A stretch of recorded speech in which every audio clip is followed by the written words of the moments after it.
Olá pessoal, tudo bem? Esse vídeo é uma pílula do vídeo que eu fiz com as 5 meninas lá do Esquadrão da Cobrança, onde a gente fala um pouquinho sobre o medo de se terceirizar a cobrança que a gente ainda vê em muitas pequenas empresas, em muitas empresas que não têm essa cultura, ou porque já tiveram problemas no passado com terceirização, ou por qualquer outra situação. Então, nesse vídeo, a gente fala um pouquinho desse processo. Acompanhe aí.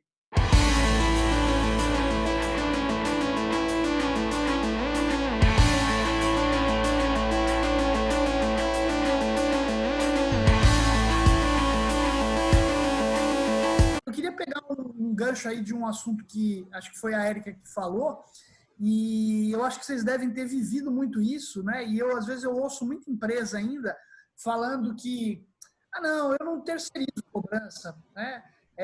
Eu faço internamente porque eu já tive problemas no passado com empresas de cobrança, me roubaram, né? Então, eu acho que estou vendo todo mundo balançando a cabeça aí, né? Quer dizer, capaz de vocês já terem ouvido isso, né?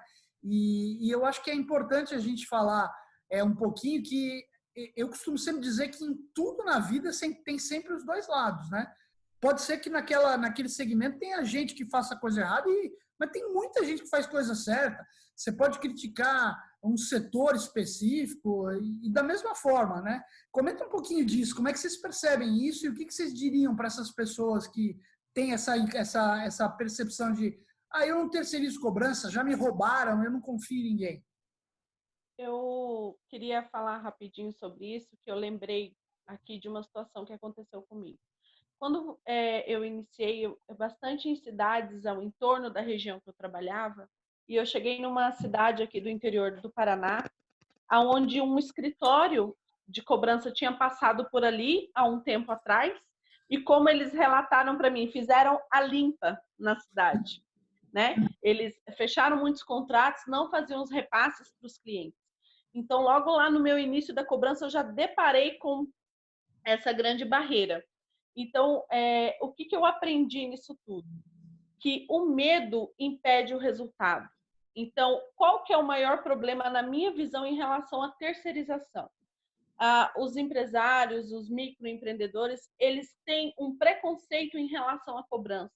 Quando a gente chega e se apresenta como uma assessoria, ou quando começa a se falar em cobrança, existe muito mito ainda em relação a isso.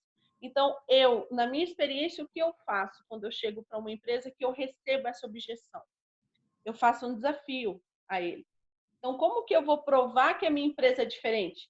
Me dê a oportunidade de provar isso para você. Eu falo do meu público-alvo, acontece o seguinte, eu sou muito de olho no olho. Eu gosto muito de chegar ao cliente, entender a situação dele, fazer aquela consultoria para entender o negócio dele, entender a dificuldade dele. E eu aprendi uma coisa, que o olho no olho, ele mostra a sinceridade. Então, eu gosto muito disso, de olhar no olho do meu cliente e passar para ele a confiança de que ele pode confiar na minha empresa, que ele pode confiar em mim, porque com certeza o resultado vai vir. Então, acho que a base disso tudo, de quebrar essa barreira, é estabelecer a confiança. Oi, eu queria só falar alguma coisa, Tambeline, complementando isso que a Anne falou e que você falou. O que acontece muito é que quando você chega nas empresas, e eu tive, inclusive, resistência com relação a esse negócio de home office, eu cheguei a falar com a Fer sobre isso, né? Quando a Fer decidiu trabalhar em home office, eu falei para ela, eu falei, olha, algumas empresas aqui onde eu prospecto, onde eu vou oferecer o meu serviço, a primeira coisa que ela pergunta é se eu tenho um local estabelecido, porque o medo dessas empresas é que eu suma do mercado com o dinheiro deles, né? Enfim, e aí isso é uma resistência realmente, e além disso, eu percebo que o medo deles quando eles não veem uma estrutura formada, que seu escritório não está lá bonitinho, estruturado e tal, que você realmente é um aventureiro, uma aventureira que vai oferecer um serviço, vai pegar o dinheiro deles e sumir.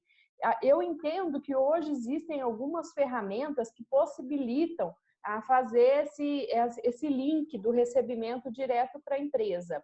Tem uma coisa que eu geralmente, para vocês terem ideia, eu fiz um trabalho alguns anos atrás e quando a gente estava discutindo cobrança, a gente estava vendo, eles ainda recebiam na conta da assessoria, para vocês terem ideia. Né? E na época, eu tive que até mudar o que eu estava escrevendo, que eu falei, não, hoje em dia não existe mais isso. Eu falei, não, cara, existe. É inacreditável, mas existe. E aí a gente estava falando, e tem metodologia simples para fazer isso. Eu posso ter o cedente, né, é o cliente, é o credor.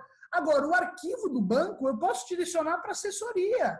Né? Não existe nenhum problema. Ou eu posso fazer um arquivo duplicado, onde o banco mande para a assessoria e para o credor.